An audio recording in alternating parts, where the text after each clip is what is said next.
This is your daily briefing and you are most welcome to it. We live in a beautiful part of the world, but unfortunately we're a little bit remote, and when the Wi-Fi goes, it really does fall to its knees. That's boring, but what I'm saying to you is sorry about yesterday.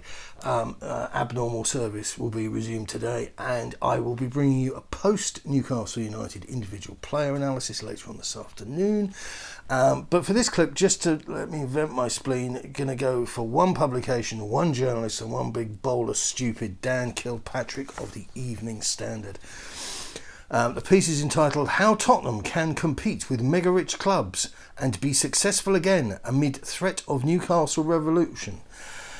Some of you be aware there's a piece from David Heitner in The Guardian this morning, and the other Premier League clubs, or many of the other Premier League clubs, have got their knickers in a twist at the thought of somebody trying to play the game better than the others are. Personally, I think they're going to have a very tough time legally proving anything and proceeding and inflicting their will upon the barcodes. And I think we're through the looking glass. I've said this to you before. Anybody talking to me about morality or ethics, you just bore me senseless. And I can simply see this being this attempted coup to deny them moving forward being quashed in the courts, just like the European Super League business was, incidentally. So anyway, Dan writes here, this is a love letter to any Levy apologists still creeping around underneath their rocks. So I've just got quotes here. It's most of the article, and the bits from me you'll soon pick up. Without a financially boosted City, Spurs might have well finished in the top 4 in 9 of the previous 13 seasons, and quite possibly won a trophy or several. And if my auntie had wheels, she'd be a bicycle. Levy's careful business plan would be far more celebrated today, and the perception of Spurs and their embattled chairman would surely be very different.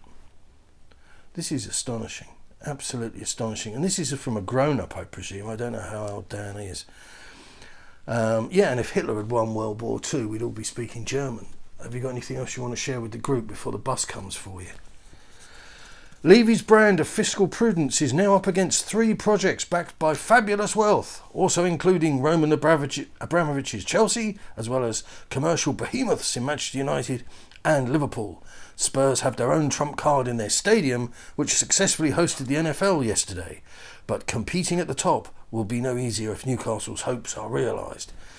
Okay, first thing I'd say is you've conveniently left out Leicester City, who, I'm not sure if you're aware, they're quite a big Premier League club, won a couple of things recently. You've also not mentioned financial fair play. And the line I've always taken on the blog with financial fair play when people appear to be confused is, if you don't understand it, just raise your hand. Now, I can't see if you're raising your hand, Dan, but I'm going to presume you might need somebody to explain it. So if you do, be in touch and I'll be happy to walk you through it. And then referring to the win on Sunday, the win was another small step forward for Nuno's side, but Newcastle have taken a giant leap this month, and in the longer term, Levy and managing director Fabio Paratici must consider how best to be competitive in a division boasting another club who can consistently outspend Spurs. Whoa, another club who can consistently outspend Spurs. Let's just pause the tape here for a moment, not literally, but the pity me routine, and this is what you're trying to palm off, you're trying to foist upon us, is absolute twaddle. Tottenham have got a lot of money, and what they've done with it is that they've refused steadfastly to spend it on players. They've refused to involve themselves in succession management. And you come on to that from, again, an arse upside down view in another couple of paragraphs. But the idea that Tottenham are being some bullied waif and stray, the kid that comes home every day and says, "Mum, they got my dinner money again," it's an absolute farcical notion. And it's an embarrassment that someone like the Evening Standard would even have you on their books. And you think, "Oh, don't be personal." Well, don't come out with this drivel. Who in their right mind is going to take this seriously? And I've got a little bit of social media reaction as well, so you just don't think it's the nasty guy on the YouTube thing. Yeah, Tottenham. We're a Deloitte top 10 club. Can't compete. No, it's not can't compete, it's won't compete. One approach is for Spurs to simply accept that they cannot compete in the same ways as their wealthier rivals and return to a business model for growth. As they have progressed, Spurs have arguably begun to behave like a richer club than they are, evidenced by their refusal to sell important players and by spending big on individuals. First of all, I think your wording is appalling, young man. And second of all, no, Spurs have always sold their best players. And if they don't sell them at the prime end of the market, so they get as much back as possible, and I don't know if you're aware of a guy called Luka Modric, there was a guy called Michael Carrick before him, Dimitar Berbatov, Gareth Bale, the list goes on. Then they run them into the floor and then they let them go peacefully into the night. I'm talking about like the likes of Eriksen and Moussa Dembele. Spurs have routinely sold their best players, and the business model has always been to cream away gently, cream it all away, and then you've got a AAA credit rated club. Of course, there is no use in selling players if they are not effectively replaced, and Spurs' recent recruitment policy has also felt misguided. Recent since when? Since the time of the dinosaurs. In the last 20 years or 22 years or whatever it is, this has been the modus operandi of the ENIC roadshow. And so the word you're looking for here is self-inflicted.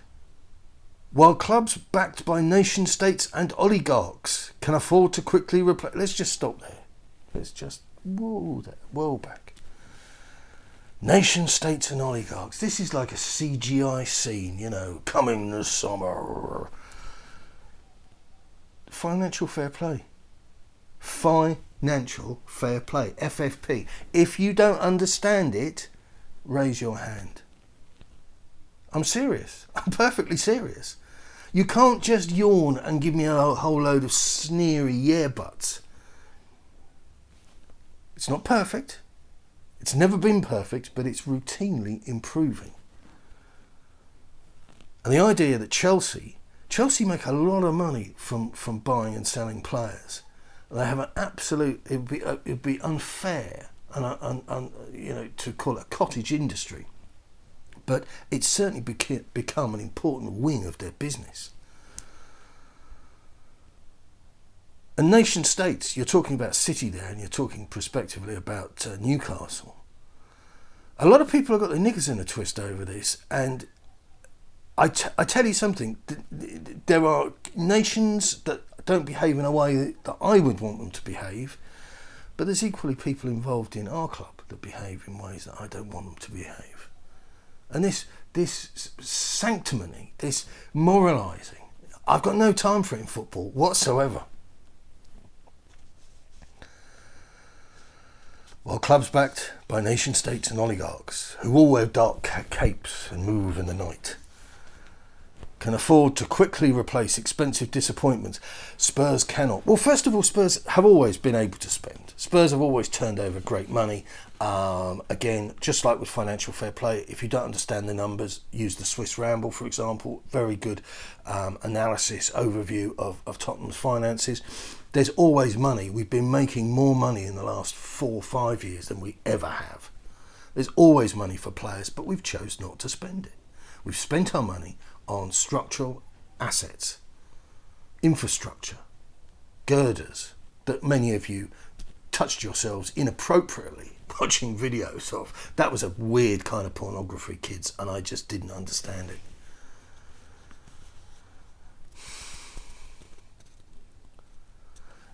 I mean, you talk about quickly replacing expensive disappointments. This is called running a football club really well.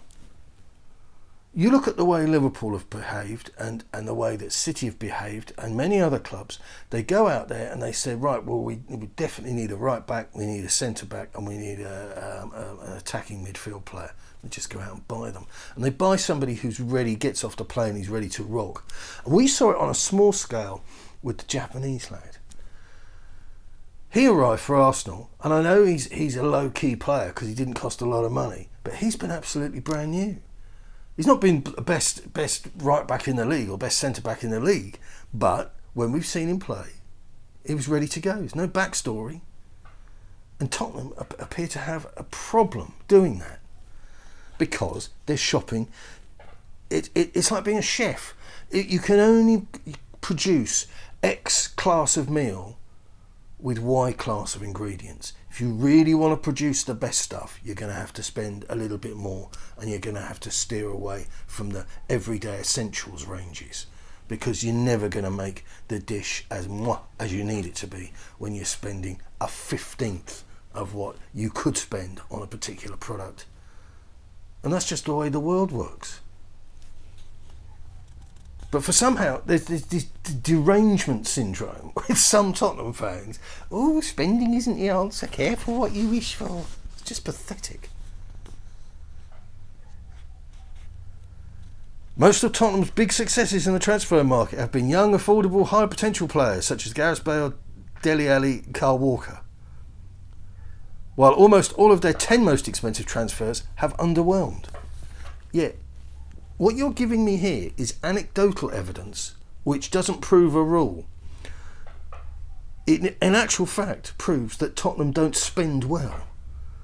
And their business model, their ideal scenario is that they're looking to shine up lumps of coal into diamonds. And sure, if you do that, it's a miracle. Hallelujah. Your money just multiplies in front of you. Spurs are both hesitant and bad at buying. Where did the Bale money go? And the curious thing with the Bale money is that all of those players pretty much weren't great. Exception, Eriksen was very, very good. So we needn't hold the last 2 years against him. But the last player of the Bale money was Sonny. So all those players, and that deal was done really quickly. And I believe, I hesitate to use the phrase, I believe I broke that news on the blog. And that's why I predicted the deal would be done very quickly. Not only said he was coming, but the deal would be wrapped up fast. And it was, because the deal was already drawn up and in the drawer. It was one of those kind of, they got back on the phone however many months or a year or whatever later it was, and said, actually, we'll come back for that guy now. Are you still all right with X amount for him? And for some miracle, the Bundesliga side said yes. It bears repeating how much more successful clubs would have probably been if other clubs had not been revolutionised by investment. And over the next decade, you wonder if Newcastle's windfall could impact their fortunes as much as City's change in ownership. This, again, is appalling. Sentence structure, just syntax all over the place. Windfall is horribly dismissive. They didn't pick this money up off the street. But your conclusion is, not what you're saying is, but your conclusion is that Spurs would have fared better without competition. You're an apologist for failure, neglect and contempt. It's either that or you're scared of losing access to the press room. And reading that article was like watching somebody undergo a spinectomy without an anaesthetic. Just absolutely tragic. And what's really bad is the timing of this is so bad, because it's not as if, awkwardness is on the horizon. We're living it. We're in it now. And we've got a base of supporters, of whom many are watching us play and wanting to bring on a relatively untested, at Premier League level, 20-year-old. Oh, I'd start Gil. Sod it. Get on with you. Bring him on. World of Hotspur on Twitter replies, we are the 9th richest club on planet Earth. Why keep peddling the myth that we have no money and can't compete? Don't ask Dan, he doesn't know. Mark Arkwright. Spurs are a rich club. They have a billionaire owner. Billionaire owner. Sadly, the only billionaire owner who's more interested in growing money rather than spending it. And if they do sell, it will be to someone of a similar profile. Rinse fans repeat until we won't compete. 1882 CL. We're absolutely loaded. Why do you and other journalists make excuses for Levy and ENIC? Is it to keep your seats in the ground? I would suggest it is. There's no other logical reason. They're either really stupid, people like Dan are really stupid, or they're in fear. There's no third option. Nick Barnes, 79. Levy doesn't want or need to compete. The off-pitch value has been achieved. It's now about waiting to cash it out for ENIC. And THFC Max gives us, no offence, but this is a very Spursy small club mentality. Big players bring in big revenue, and with our facilities and local support, we should be able to compete as it is. This is not a question of Spurs are to compete, it's whether ENIC are willing to compete. Couldn't have put it better. Apologistic awfulness. And the problem is that Levy doesn't go to the weeds to get his feedback. So if a guy writes a really intelligent and impassioned piece on a forum, I'm not talking about theboyhotspur.com, but be it on the Fighting Cock or Spurs Community or Spurs Odyssey, whoever. If a guy writes a really good piece outlining, bullet pointing what Levy has done that has been anti-football, has been against the path of Spurs being successful on the green stuff, because we haven't been successful anywhere. We've taken out a lot of debt. I mean, everything in this house, this room I'm sitting to, the best of my knowledge, is paid for. Now, I could invite you around. I could stick a sports car out the front. I could stick in Italian designer furniture, Philip Stark lighting, whatever. You know, I mean, I could just fill the place full of objets d'art.